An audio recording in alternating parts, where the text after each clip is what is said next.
ये कहानी है सफलता के राज की। एक लड़का जब भी कोई काम या बिजनेस को स्टार्ट करता था तो बड़े जोरों शोरों से 2-3 महीने तक उसे अच्छे तरीके से करता था।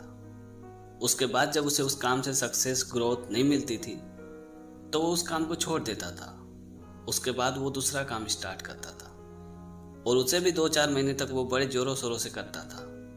और जब उसे उस काम से भी सक्सेस ग्रोथ नहीं मिलती थी तो वो उस काम को भी छोड़ देता था। और इसी तरह वो लड़का थोड़े थोड़े महीनों में नए नए काम बदलते रहता था। उस लड़के की यह हरकत देख के उसके पिताजी को बड़ी चिंता होती थी। उसके पिताजी मन ही मन सोचता था कि यह लड़का एक ही काम को लंबे समय तक क्यों नहीं करता है। और मजबूरन एक दिन उस लड़के के पिताजी ने उस लड़के से पूछा कि बेटा तुम एक काम को लंबे समय तक क्यों नहीं करते हो। तो वो लड़का अपने पिताजी से कहता था कि पापा मैं उन सब कामों को करके देख चुका हूँ, उसमें सक्सेस ग्रोथ नहीं मिलने वाला है, इसी वजह से मैं उन सब कामों को छोड़ के नया काम शुरू करता हूँ।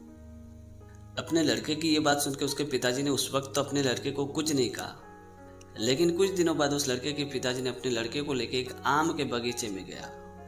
फिर उस लड़के के पिताजी ने एक आम तोड़ा और अपने लड़के के हाथ में थमाते हुए कहा कि बेटा इसे खाओ। जब लड़के ने उस आम को खाया तो उस लड़के के पिताजी ने लड़के से पूछा कि बेटा आम कैसा लगा। तभी उस लड़के ने अपने पिताजी से कहा कि पापा यह तो बहुत ही खट्टा आम है, इतना खट्टा है कि मेरे दांतों में झंझनाहट होने लगी।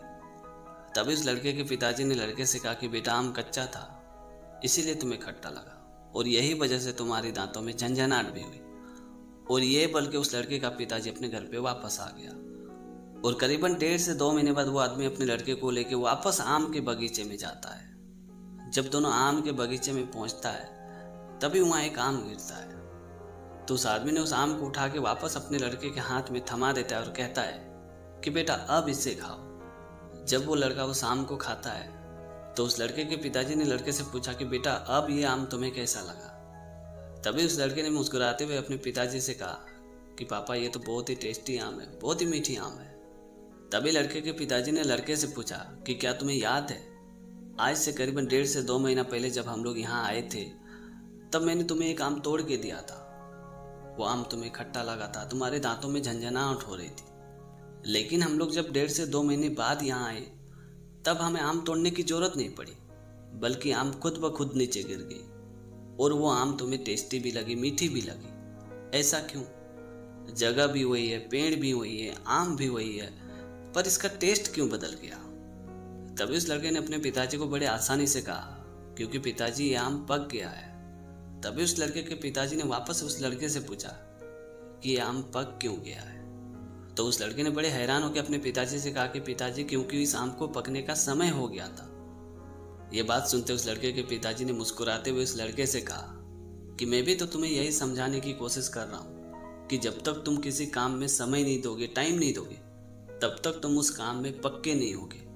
और जब तक तुम उस काम में पक्के नहीं बनोगे तब तक तुम्हें सक्सेस ग्रोथ कुछ भी नहीं मिलने वाला है। अपने पिताजी की बात सुनकर उस लड़के को पूरी तरह से समझ में आ चुका था कि जब तक हम किसी काम में समय नहीं देंगे तब तक हमें सक्सेस ग्रोथ कुछ भी नहीं मिलने वाला है। इसीलिए कहते हैं कि माना कि मंजिल को पाना बहुत ही बड़ी चीज है, पर एक बात याद रखना, हर विशाल पेड़ के निर्माण में एक छोटी ही बीज है। तो दोस्तों छोटी सी कहानी में ये सिखाती है कि किसी काम में समय को देना बहुत ही जरूरी है, तभी आपको रिजल्ट मिलने वाला है। क्योंकि आपको भी पता है कि हर शाम के 12 घंटे बाद ही सवेरा होता है। तो दोस्तों आज की कहानी आपको कैसी लगी कमेंट करके ज़रूर बताना। और अगर आपने हमारे चैनल को अभी तक सब्सक्राइब नहीं किया तो प्लीज़ यार चैनल को सब्सक्राइब कर देना, क्योंकि इस तरह का कंटेंट मैं हमेशा अपने चैनल पे लाते रहता हूँ। तो आज के लिए इतना ही, मिलते अगली वीडियो में एक नई टॉपिक के साथ, एक नई कहानी के साथ। तब तक के लिए जय हिंद, वंदे मातरम।